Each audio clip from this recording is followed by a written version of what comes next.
dos escanteios, se eu não me engano, o Iporá teve 6 escanteios a seu favor.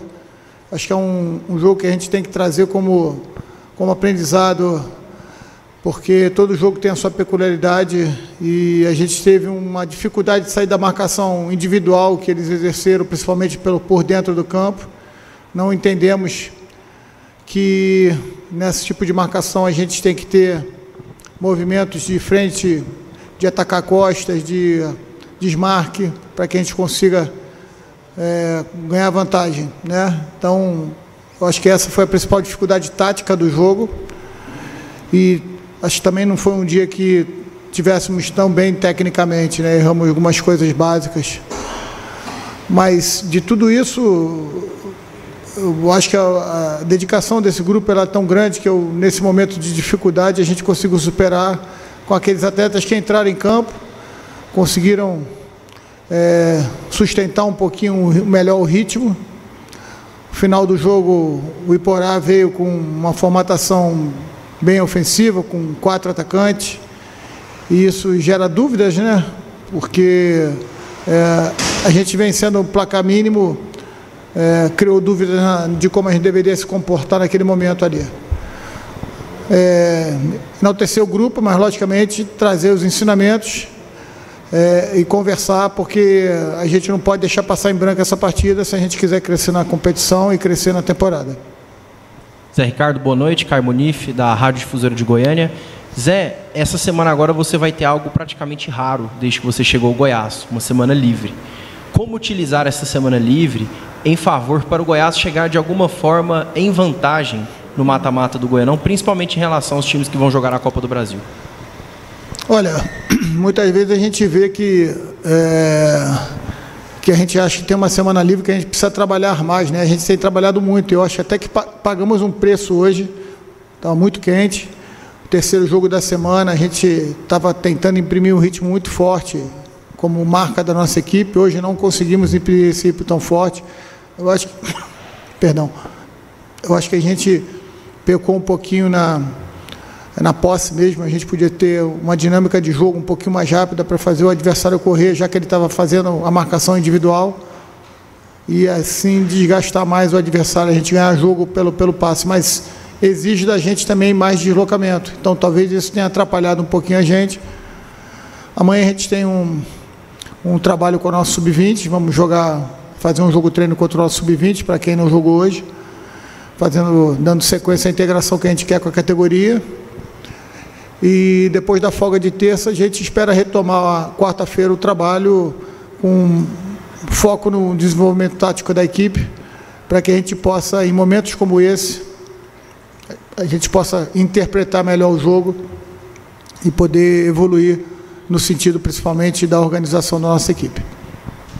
Zé, estamos ao vivo na TV Assembleia e eu gostaria que o senhor falasse principalmente sobre o Paulo Baia, um jogador que chegou, não foi titular, mas aos poucos foi ganhando a condição de titular, hoje o artilheiro da competição e marcou o gol da vitória. A importância dele para o time, principalmente num momento decisivo em que o Goiás estava tendo dificuldade para furar a marcação do Iporá. Boa noite. Boa noite. O Paulo eu conheço ele desde a época de primavera de Indaiatuba, acompanho ele porque o treinador que para lá tinha sido meu auxiliar no Internacional, o Ricardo Cobalcini, um grande treinador, e quando o gestor do Primavera me pediu uma indicação de um treinador que gostasse de trabalhar com a base, já que tinham muitos jovens, eu não tive dúvida de indicar ele, e ele ficou lá por uma temporada e meia, e eu passei a acompanhar a equipe por causa do Ricardo. E aí eu vi o Paulo jogando lá, depois na Ponte, sempre com essa marca, essa condição marcante da finalização. Na Ponte eu acho que ele evoluiu muito, principalmente no tempo que o Pintado teve como treinador dele. Conversei com o Pintado antes de fazer o convite e não tive dúvida, mesmo ele tendo numa condição não de titular absoluto na Ponte, entrar de vez em quando, eu não tive dúvida em convidá-lo, porque achava que ele poderia crescer, porque é um jovem atleta ainda, e que numa condição de mais treinabilidade, jogos de melhor e maior nível, a gente poderia ter um crescimento dele como ele está crescendo. É um garoto que trabalha bastante, muito humilde, está com a geladeira vazia, como a gente diz no futebol, muita fome de crescer, de ser um protagonista. Teve a oportunidade, em virtude da contusão do Vinícius, quer dizer, o futebol é oportunidade, e ele aproveitou bem, né? O Vinícius está voltando a trabalhar com a gente com bola, e vai ser bom para o Goiás ter dois jogadores que sabem fazer gols, né? Que finalizam, procuram fazer gol, tanto o Vinícius como o Paulo. Eu acho que a gente ganha, porque ficou muito claro que a gente vai precisar de um elenco inteiro e um elenco mais forte possível para a sequência da competição. Zé, boa noite. André Rodrigues, Band News, Fera do Esporte, professor. E várias vezes a gente reconheceu, né, o trabalho que o senhor está fazendo no Goiás, não só o senhor, os dois profissionais que vieram contigo, né, o Fábio, o Kleber, enfim. E aí agora eu quero pegar o outro lado da situação. Você conhece bem a estrutura do futebol carioca, né? O que você pode falar do que você encontrou no Goiás com relação à estrutura e aí também o material humano que você encontrou no Goiás? A comissão técnica permanente do clube, o Leandrão, né, o pessoal da preparação de goleiros, o Edmar, o Flávio. Eu queria então esse contraponto, agora que o Zé falasse do que encontrou no Goiás. Bem tranquilo falar sobre isso, assim, porque cada clube tem a sua particularidade, né? Mas o que eu percebi, sem citar especificamente nomes, né, até para não deixar ninguém de fora, profissionais com muito dedicados e muita vontade de ajudar, né?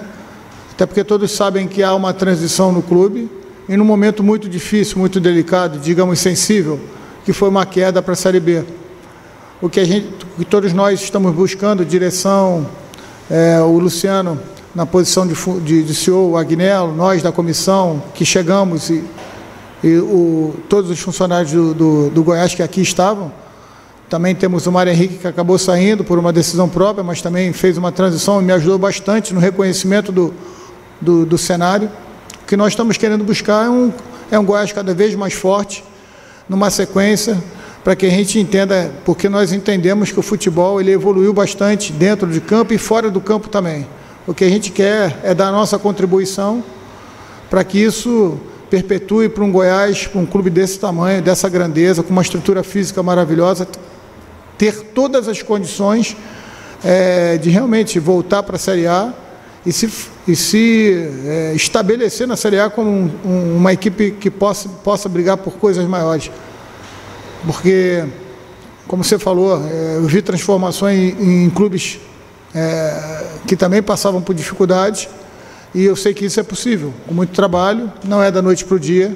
Às vezes a gente faz tudo certo e a bola não entra, o resultado não acontece, e a gente tem que ser a mesma pessoa quando a bola entra e quando a bola não entra, porque convicção é tudo aquilo que eu acho que todo profissional, seja a área que for, tem que ter na sua função. Como eu acabei de responder ao seu colega sobre o Paulo Baia, a gente tinha convicção que ele podia dar certo, porque conhecia o jogador com histórico e teve informações de profissionais que trabalharam e que a gente conhece. Então, nesse ponto, eu acho que é a mesma coisa. Estou muito feliz da maneira como o clube me recebeu, as pessoas do clube. Já repeti isso algumas vezes. Vamos trabalhar muito para reconquistar a confiança, o apoio da nossa torcida, porque a gente sabe que a cicatriz ela está lá, e o machucado está lá, né? A gente tem que tentar curar essa dor, com boas apresentações, com vitórias, com conquista, é isso que a gente vai fazer já no campeonato estadual. Vamos dar a nossa vida para a gente buscar o título que já não acontece há 5, 6 anos. Zé Ricardo, boa noite. Gustavo Ramos, Rádio Bandeirantes. No dia a dia a gente costuma comentar nos nossos programas que você gosta de trabalhar aquilo que tem de melhor em mãos. E foi assim durante boa parte da primeira fase. E na escalação de hoje você trabalhou com o Cristiano na lateral esquerda e o Johnny Lucas ali ocupando o espaço que normalmente é ocupado pelo Juninho. E inclusive o Ivan Torres também começou hoje no banco de reservas. Gostaria que você comentasse a opção por esses jogadores, as saídas do Sander e também do Juninho, e aquela situação lá do Ivan Torres, né, que não ficou muito clara para nós o que realmente aconteceu no banco de reservas. Bom, muito tranquilo também. O Cristiano entrou porque o Sander, ao final do jogo passado, tomou uma pancada no joelho, fez tratamento, saiu no final do jogo contra o Goianese, fez um tratamento, estaria apto para jogar, mas por precaução a gente resolveu segurá-lo, porque ele é um jogador que tá sempre querendo tudo a 110%, né? E a gente entendia que ele poderia ter ele poderia sentir novamente. A gente não quer de jeito algum perder um jogador, e até porque o Cristiano vinha jogando no Fluminense, está treinando bem, vinha preparado também. A questão do Juninho também, a gente queria diminuir um pouco o tempo dele hoje. O Juninho está pendurado com 2 cartões amarelos, veio para o jogo também apto para jogar, mas é um jogador que ele tem a estrutura pesada, ele realmente se doa demais nos jogos e vinha num nível de desgaste um pouco maior. Tentei preservar ele um pouquinho até o momento que o Johnny não tivesse dando mais a condição, e a gente achou por bem para a gente ter um pouco mais de chegada, um pouco mais de assistência, que o Juninho tem essa característica. Mas quem que você falou? Sobre o Ivan, perdão. O Ivan, assim, acho que foi um momento um pouco confuso, né, da arbitragem, né? Porque o Ivan, o nosso banco reclamou, porque nitidamente o Iporá estava picotando o jogo, né? E a gente, lógico, por não ter aberto o placar, isso incomodou um pouco a todos nós. E aí houve uma reclamação e o árbitro falou que houve um xingamento, né? E aí ele falou que não tinha visto. Ele virou para mim: Zé, ou você fala quem é, ou então você que vai tomar o cartão, ou levanta quem é. E o Ivan estava falando com ele uma questão para ele olhar para o jogo, né? Depois eu conversei com o Ivan, não falou nada da reclamação, enfim. E ele, teoricamente, não foi ele que falou isso, ele testemunhou ali que tinha sido um xingamento. E o Ivan mal está conseguindo se pronunciar em português, ele tem dificuldade, não acredita, até porque é um rapaz muito educado, um nível muito grande de dia a dia dele, não acredito que ele teria xingado, poderia ter vindo de outro jogador.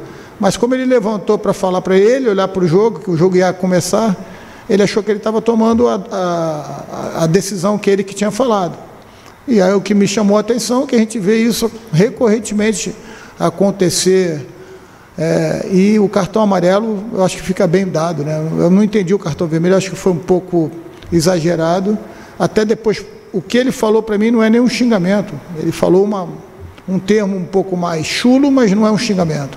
Pedi desculpa porque, assim como eu também não gosto de xingar, nada disso, falei que a partir daquele momento só que falava no banco era eu. Pedi para o meu banco para não falar mais com ele, para que ele tivesse a tranquilidade de apitar o jogo, porque a gente sabe que a arbitragem pressionada, a tendência até de errar mais, né? Logo depois teve um gol que ficou muito nítido ali, mas eu acredito até que estava impedido, mas eu senti o Bandeira um pouco mais tenso ali no jogo. No final do jogo pedi desculpa novamente para ele, mas deixei registrado que eu achei um pouco de exagero da parte dele, da parte do Jean, ser uma expulsão por um lance que poderia, um cartão amarelo, estar de bom tamanho. Zé Edson Júnior da Rádio CBN. O Goiás tem números expressivos nesse campeonato, né? Ele está bem à frente de muitos, aliás, da maioria dos clubes. O Goiás realmente é superior? Você vê o Goiás hoje como superior às 11 outras equipes para chegar ao título? E se você ainda encontra alguma questão que ainda está pegando, falta muito ainda para chegar ao nível que você quer para conquistar esse título, eu queria que você também avaliasse a questão dessa semana e o jogo contra o Goiatuba, se puder. Não, a gente não se intitula superior a ninguém. A gente tem uma equipe que é muito comprometida, trabalha demais. Se não for uma equipe unida, dedicada, vai ter problemas, como teve hoje contra a equipe do Iporá, e vai ter problema em qualquer outro jogo, se a gente não for dedicado, trabalhador. A gente simplesmente acredita na nossa força. Eu acho que a gente vinha numa crescente, os jogos mostrando, e a performance vinha mostrando isso. Hoje realmente foi um pouco abaixo do que a gente esperava, mas certamente vai servir de material didático para a gente poder evoluir no sentido coletivo, né? Mas eu entendo que tem coisas ainda, eu acho que todas as equipes que chegarem com 1 mês e meio de trabalho e falar que está pronta, eu acho que essa equipe vai estar cometendo um equívoco, né? Porque as competições, seja elas estaduais ou agora que vai começar a Copa do Brasil e daqui a pouco a Copa Verde, vão ser colocadas à prova em situações muito mais difíceis, né? E aí sim a gente vai ver qual é o nível de evolução.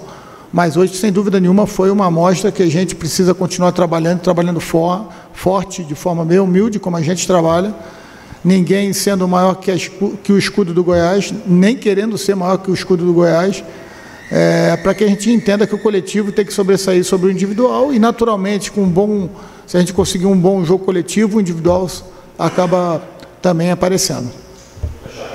Valeu, gente. Obrigado aos colegas que participaram. Aí a coletiva, então, do técnico Zé Ricardo. Papo dos técnicos, momento Vedacil de Goiás para o Brasil. A Vedacil Orgulho Goiana. Thiago. A máquina parou, precisou consertar. Vedacil entra em campo, tá resolvido, rapá. Bomba, comando, mangueira, conexão. O Vedacil na jogada, é só ligar que tá na mão. Serviço do bom, solução em vedação. Vedacil, de Goiás para o Brasil. Vedacil, de Goiás para o Brasil. Componentes hidráulicos é na Vedacil. Vedacil, de Goiás para o Brasil. Sim, minha gente, 6h48. Obrigado, André Rodrigues, a superfera da informação, principal setorista da história do Goiás, ouvindo aí Zé Ricardo, comandante Esmeraldino, momento Vedacil de Goiás para todo o Brasil. Papo dos técnicos, pintou gol, pintou Unitintas.